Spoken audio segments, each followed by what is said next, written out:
6 மாதம் ஆனாலும் கெட்டு போகாத இட்லி, தோசை, சப்பாத்தி எல்லாத்துக்கும் டேஸ்ட்டான சுட சுட சாதத்தில் போட்டு சாப்பிடும்போது டேஸ்ட்டு சும்மா அல்லங்க. அந்த அளவுக்கு டேஸ்ட்டான தக்காளி ஊறுகாய் எப்படி செய்யலாம்னு பார்க்கலாமா? அதுக்கு தக்காளியை இந்த மாதிரி பொடியாக கட் பண்ணிக்கலாம். ஒரு வாணலில் 4 ஸ்பூன் எண்ணெய் ஊற்றி கட் பண்ண தக்காளியை போட்டுக்கலாம். அதோட பெரிய நெல்லிக்காய் சைஸ் புளியை அதையோடு சேர்த்து வதக்கிக்கலாங்க. வேக வச்ச தக்காளியை ஆற வச்சுக்கலாம். ஒரு வாணலில் 1 ஸ்பூன் வெந்தயம், 1 ஸ்பூன் கடுகு இதையும் மீடியம் ஃப்ளேமில் வச்சு பொன்னிறமாக வறுத்து ஒரு பிளேட்டில் மாற்றிக்கலாங்க. இப்போ ஒரு வாணலில் 4 ஸ்பூன் ஆயில் ஊற்றிக்கலாங்க. அதுவும் நல்லெண்ணெயாக ஊற்றிருந்தா ரொம்ப ரொம்ப டேஸ்ட்டாக இருக்குங்க.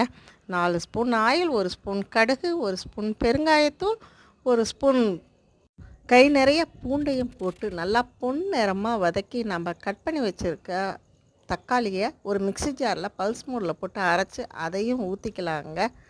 ஊற்றிக்கிட்டு லோ ஃப்ளேமில் வச்சு நல்லா கலக்கி கலக்கி விட்டு தக்காளிக்கு தேவையான அளவு உப்பு, மஞ்சத்தூள், மிளகாத்தூள், தனி மிளகாத்தூள் எல்லாத்தையும் போட்டு கலக்கி விட்டால் டேஸ்ட்டான தக்காளி ஊறுகாய் ரெடி ஆகிடுங்க.